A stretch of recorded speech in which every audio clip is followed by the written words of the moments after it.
10-10, something happened today. I Yeah, guess this makes sense for the pre-market gap. and you can see here the right outline, not outline, this line on the left. That just means these are news from today, and the other ones are not. What's this plus 20 plus 4?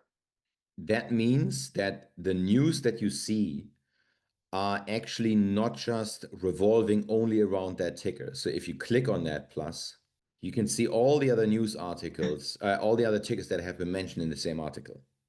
Damn. Okay. Right? Oh, wow. Right. Morning market briefing is just like Mm-hmm. and then US companies moving markets. Oh, that's really cool. And same as in all the other panels, like you have a column section at the top. So the same symbol with the 3 bars, yeah. And you could set this to basic because then the price stuff is disappearing and you only see the headline. Right. So now you have a little bit more space. You could also add a metric that you want there, but I would say most of the time it's more relevant to just have the news there. That's cool. And you All in can one actually place. also, sorry. All in one place. Yeah. And if you go into the like a little bit further into the past and just click on one of the news and not actually the link, just scroll a bit down and now click, yeah, so kind of like on the highlighted area, yeah, right there. So it jumps now back in time when these news were happening on that day and shows you that chart, right? So that wasn't really irrelevant news as we can see, but so it's just a nice thing that you can just go back and see, oh, what happened, right?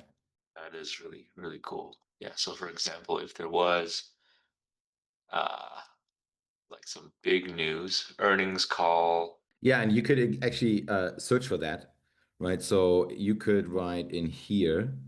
Well, actually, there are different ways to look for it. So right now we're looking at all kinds of news, right? So you could search here and just enter, and then it shows you everything with that. So it just looks at the keywords in the headline.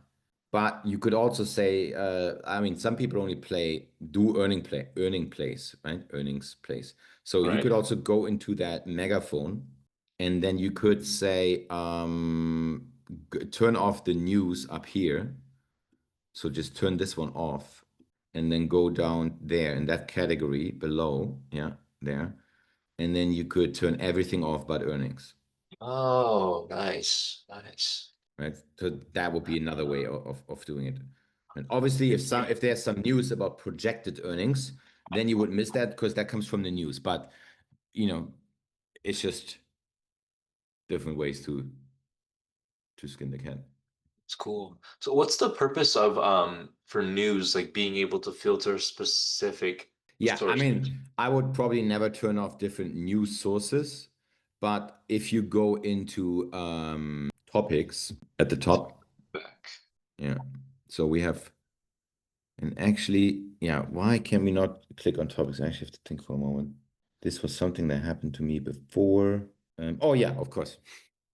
So in order to activate topics, you actually need to look at not one single ticker, right? Right now we're looking actually at one ticker, Yes. and so there's no topic. The ticker is the topic, right? But if you click on the X next to the ticker in the news, no, now you killed it. Let's just make a new one. So go back to add component at the top right. Yeah, just add it back. Your news. So thing is, we killed a Oh, bunch of so now it's suffix. all Yeah. So, but also you changed the columns thing because it was saved in that layout, right? So switch the columns back to basic. right. And then now, because it's not a specific ticker, topics. Yeah. So, and here that makes more sense. You can a little man, Jinglish, German English. So you could now pick only the stuff that interests you, right, to get the right news there. So that, and you could also have multiple news panels. Like I had a user who had just a tab, like an entire layout section, not a tab, like entire layout, only with different news panels for different news sections, because he just wanted to see what was, happening on that day. Interesting. New York is a topic. Yeah. Rantings is a topic. Spam, like fake news. Hmm. Okay. So basically, if we wanted to get it from the previous view, we would just X the ticker. That's correct. Yeah. Okay. Yeah. And if you see all of them and you see now specific news and you just want to see the news for that ticker, now you could also click on the ticker name in that panel. Yeah, boom, and then you jump in. Nice. Okay. And it also, clicking this also just pops up that ticker's information too. Yeah, yeah. In this case, the news are actually just from today, so that's why it's not jumping back, right? And then, Yeah. of course, you can also just click on the actual headline, and then it opens up in a tab or in a window the actual news. Which in the next version, that's not like this is actually going to be happening in like a side panel. It's like an overlay that comes in, so you don't have to. Sweet. So this panel, it's also just like key stats from day one, So day yeah, so two. this is basically the statistics for a specific single ticker, right? Let's make this maybe x away the or close the key stats for the moment. No, not that. The other one, yeah. So bring back the ticker stats. Oh, whoops, sorry. That's the key stats. Yeah, So let me get rid of this. Add component, which was the ticker bottom left. stats. Yeah, and now remove that guy just so we have a bit more space and bring up the window a little bit. So like 50/50 chart and yeah. Okay. So now if you select a ticker in the scan, right, you kind of want to know what did this thing in the past? What does it most of the time? And let's actually select SGBX because that one is one that has been running a lot. Right? We had 19 runs in the past. And remember in the videos that Alex was always saying, like, show me how the ticker was behaving the last time it was running, right? Uh, So you can do that in one click. So if you click on records up here, now you can click on the last date or anywhere in that row. Boom. That's how it looked when it was last running. And you and could this click. is based on our scanner filters. No, this is based on it has its own filter, how it basically shows you this. It does make sense to mimic that, obviously, right? So that's something we could do right now. So right now, this is just a default, but we could mimic that to your pre-market scanner, right? So that Right. it is doing the same thing. Is there a way we could directly copy it over? For example, if this was like a very, um, so could I just copy this? No, you can't do that. I mean, experience-wise, that does make sense. The reason you can't do it is because we're looking at historical data and the metrics are different. So you can see here, these metrics are called, if you go back into that one, into that filter, you can see they're called D1. And sometimes they're called D-1 if it's yesterday, right? And whenever there's a day, a number in brackets, it means we're looking at a historical day. So, but it's still, other than that, the same name. So if you duplicate the small cap one, you can just make the same scan. And for this purpose, I would not do any price restrictions. That's also the other thing. Like there are some restrictions that we don't want from the scanner because we don't want to have market cap restriction or something like that. It doesn't make sense here. We're only looking at the statistical metrics of how it moved, right? So the Mm, I gap percent we had at, was it think 20. 20? 20, right? And then, and also here, we don't look at pre-market gap, right? The pre-market gap percent is the gap percent that changes throughout pre-market. Here it says only gap percent because Yeah, it's literally at the end of pre-market, right? And right. so the other one that we then need now is pre-market volume for this one. So you could just add a new one and then we kill this. Doesn't matter. We don't have to replace it. Yeah. This is D2, Oh yeah. right? So we need day one.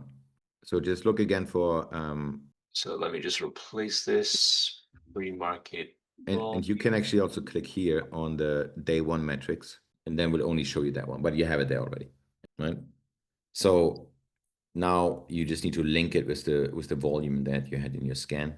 Of course, Nice. it's an important thing here is that you really whatever you use here, right, should be a value that makes sense for I wouldn't say an A plus, but an A type setup runner, right?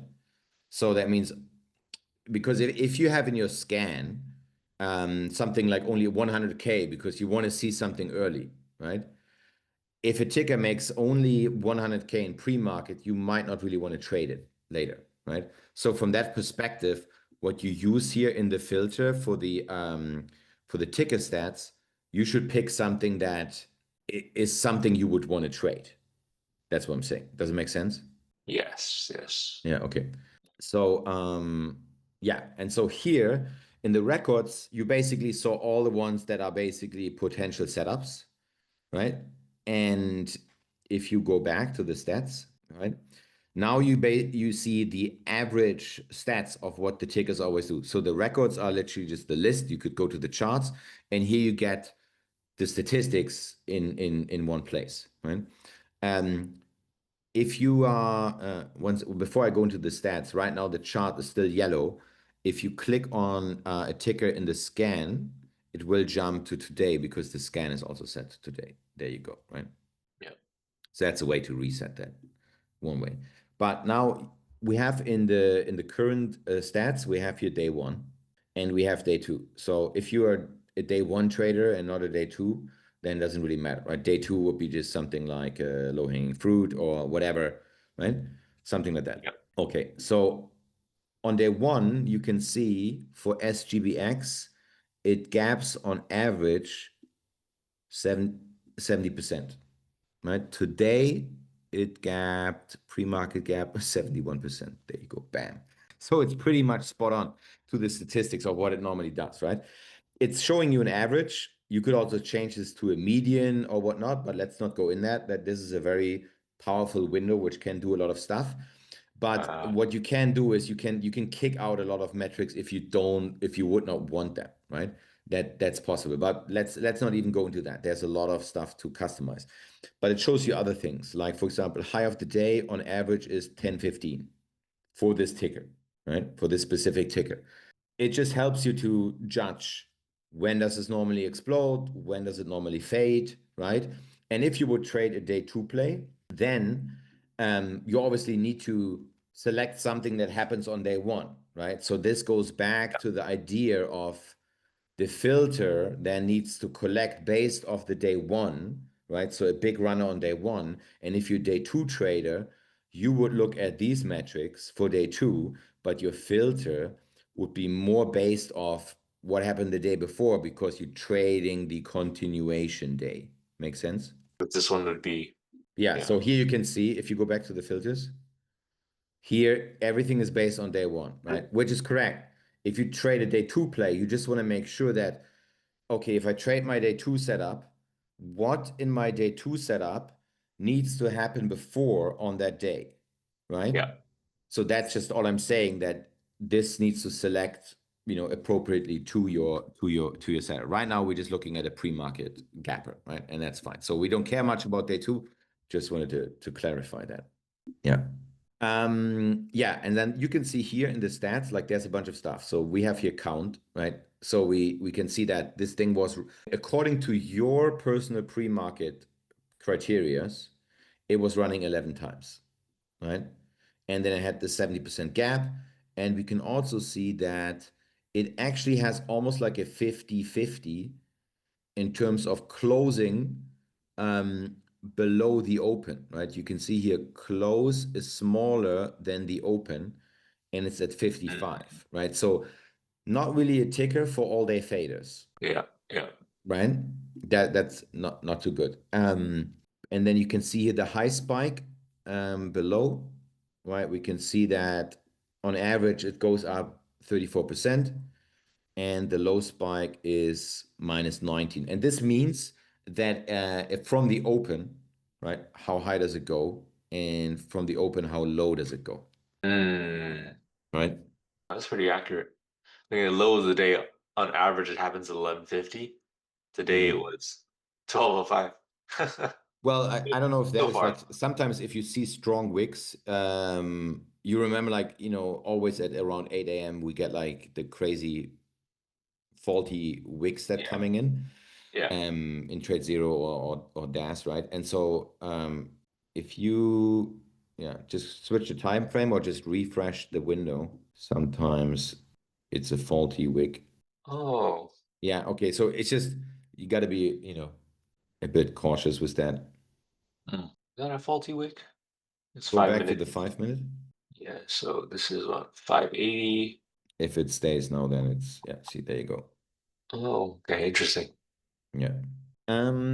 Yeah, and then at the bottom you can see like kind of like an overview stats, right? So blue is pre-market, red is the gap, right? So you can see just gap really high and then pre-market, intraday high, and the close, which gives you really quickly a view of is this something that, where does a gap and where does it close, right? You could just compare red to orange, and you always want to have orange lower than gap for an all-day fader, Hmm. right? If somebody trades pre-market gappers and actually enters in pre-market, then you always want to have a high blue bar, higher than everything else, right? And that's just very quick, you know what's going on.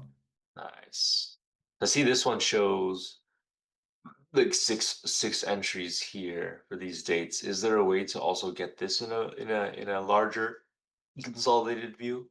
No, Example, I there's think a it's I think yeah, the first one is the go to the records. I just want to see what the first date is. The record, yeah, because we have 8/8, 8/6, 5/28. Go back two stats. yeah, So so it's 11 total. so actually Uh, on the left side is the earliest, and on the right side, uh oh, I think it might be because for this current like subscription I'm on, it looks like I have 1 year historical. oh yeah, yeah, So I guess that's why yeah, this past year, this is what it's showing. yeah, yes, correct. Okay, okay, okay. Yeah. Yeah, that's the major part about these ticker stats. And then here you can see that name that is currently active. Right. Yeah.